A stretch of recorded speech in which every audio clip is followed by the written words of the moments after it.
Hello everyone and welcome back to another Podzilla audio editing lesson. Now, after my first video, I realized I probably should have an even more beginner video of the explanation of what a DAW is and plugins and how they work and how to make them work inside your DAW. So this is a very basic video. If you already know how to do that stuff and what that stuff is, go ahead and skip this one because it's just going to be redundant information that you could be learning other fun things from my videos. But for those brand new beginners who maybe are still choosing their DAW or software or still Googling what the heck that means, this should answer any of your early on questions. So what a DAW is what you're looking at right here. It is a digital audio workstation. So audio editing software, essentially. This is also a DAW.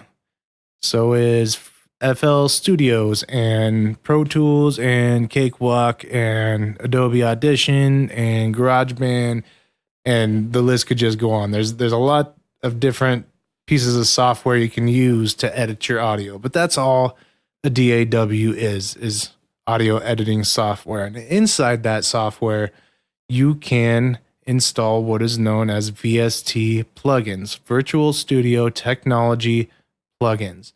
And what those are is kind of similar to an app in that there's the main software that runs, and these plugins kind of attach themselves through it.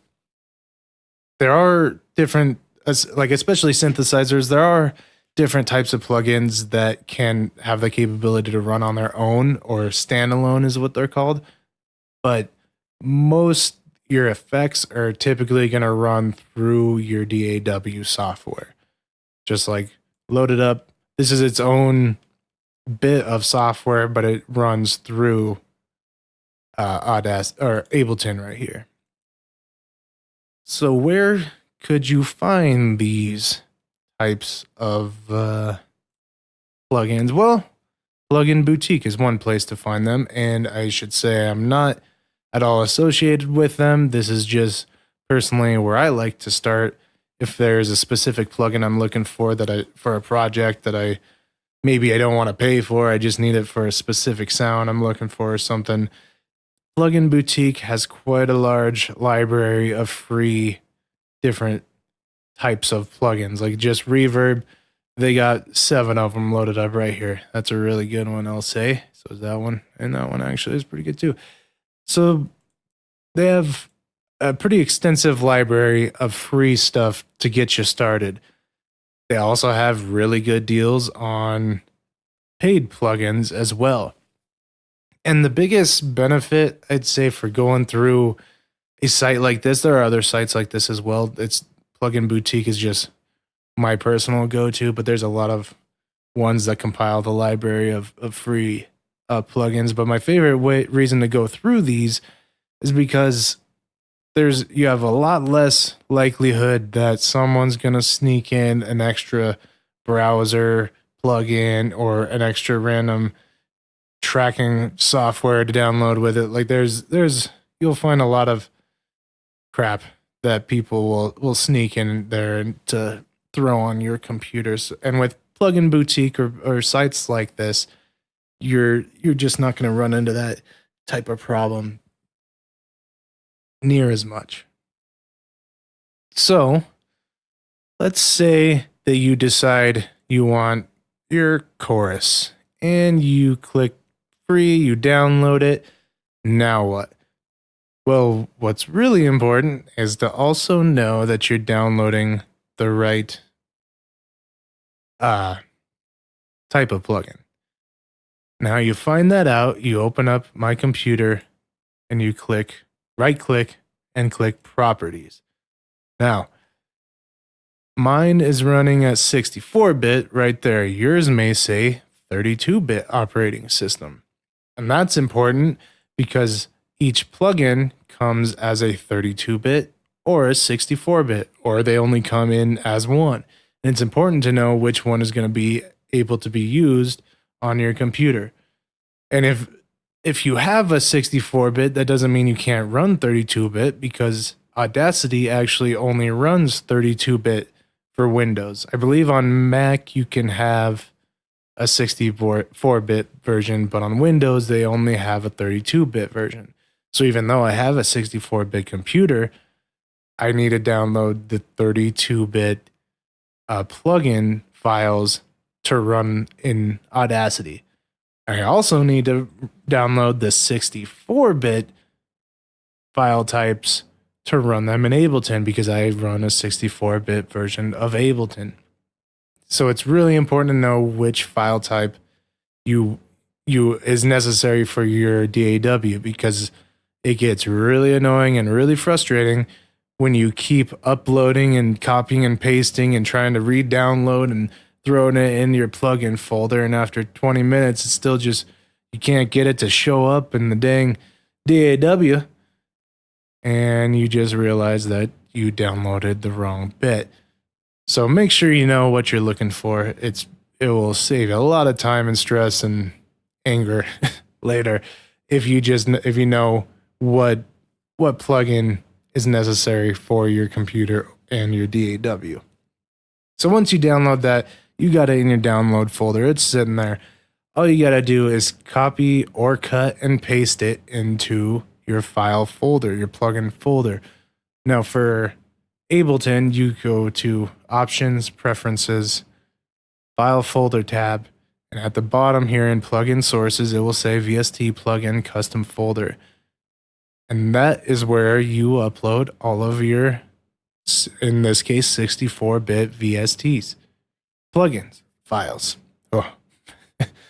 And in Audacity, the quick way I like to find it, if I forget where the file is, go to Effect, then you go to Add, Remove Plugins, and right here, that's the destination folder, D Audacity Plugins.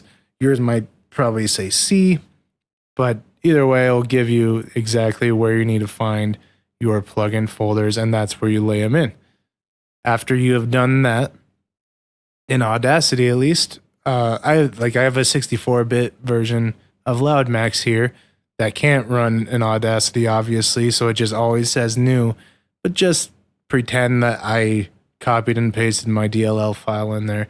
All you got to do to get it to show up in Audacity, click Enable, OK. It's not going to show up again because the 32 was already there and can't make the 64, but there you go. LoudMax. Uploaded and ready to use. And with Ableton, copy paste, put it in there. All you gotta do is hit rescan. It will rescan that file immediately and it will pop up over here in your plugin file section. And that's it. It is really that simple. And any other DAW that I have experience with, it was that simple. As soon as you know where the file, your folder is, and you know which bit you need to be running, it is very simple. It can seem like a lot, but it's really not, I promise you.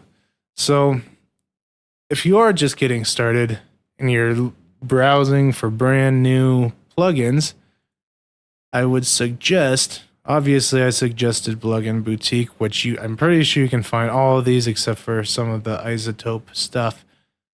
Actually, you probably still could find it on here, but to give credit where it's due to the actual creators of these different plugins, here are my 5 favorite plugins that every beginner or professional editor should have. Noise gates are awesome. I will definitely do a video later on how to do gates, because there's other gates where you can do some really interesting and fun things with like sidechain and things, and obviously this doesn't have sidechain capabilities on it, but what it does really well, and you only really need the most basic functions of a gate for the most part when you're editing podcast audio or any kind of spoken audio. Moving on to the Combear is a really awesome compressor. It's a parallel compressor. It's got only 4 main knobs on it, you could figure this thing out pretty darn quickly. It's kind of the same. It's super basic, but does exactly what you need it to, and it's free. Definitely give Combear a look if you're looking in need of a compressor.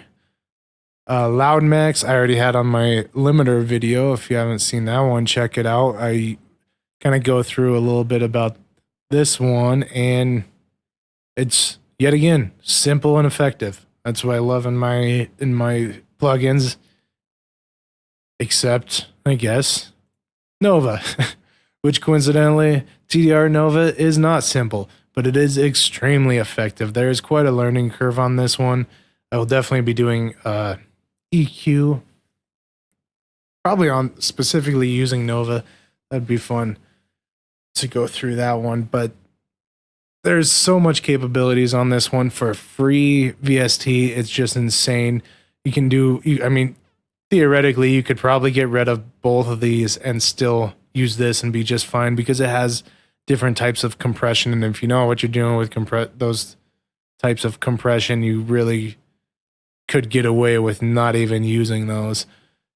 But it's just a powerhouse. This thing does so many different things, and it is very effective, and you got to know how to EQ correctly and well to get a really clear, good sound. So TDR Nova is by far my free EQ of choice recommendation. And finally, iZotope. Now, before I put this video out, I thought they still had it going, but they had a special where they were giving out Ozone 8 elements for free, which was awesome. They no longer are running that deal, which kind of stinks for you guys, but they always seem to have something going on. They always seem to have a special sale or some extra stuff. And there's if you don't know, you will eventually know that iZotope is one of the, if not the top audio editing software options in the world, for good reason, because their products are outstanding. I mean, you just can't say enough about them. I am also not associated with iZotope. You wouldn't know that with how much I'm ranting about them, but their stuff is awesome. And because they do also have, you go all the way down from the homepage, free plugins. They have 4 free plugins that are available. A vinyl, which, you know, it's cool. Probably won't have a need for it in podcast audio editing, but you never know. Maybe you do some special sound design. I don't know. The Imager is really nice. It's a really good piece of free audio software that you can expand your sound. You can kind of focus it. It really gives you a lot of options how you want your audio to be perceived, and it's extremely simple and easy to use. It has a good visual representation of where the sound's coming from and everything. So that's a good one to pick up. Vocal doubler, there's probably a time and place for it. You may or may not ever need it, but it does what it does very well. And the visual mixer, which I wish I had back when I first started producing, because that would have been so much easier to have a visual representation than trying to close my eyes and shove my earphones in my ear to try and hear exactly where in the mix different tracks are fitting. And to be honest, you may or may not even need this editing podcast, but it's a pretty neat tool. Whether or not you need to have it, it's a nice one to have if you design like specific styles of podcasts where there's other sound in there, and there's effects or like sound effects and things like that. Then you can actually set where you want them and everything, and it'll be a lot easier to see where they're sitting in the mix. And if you need some sound to come from way out in front of you on the right side, you just bring it over there.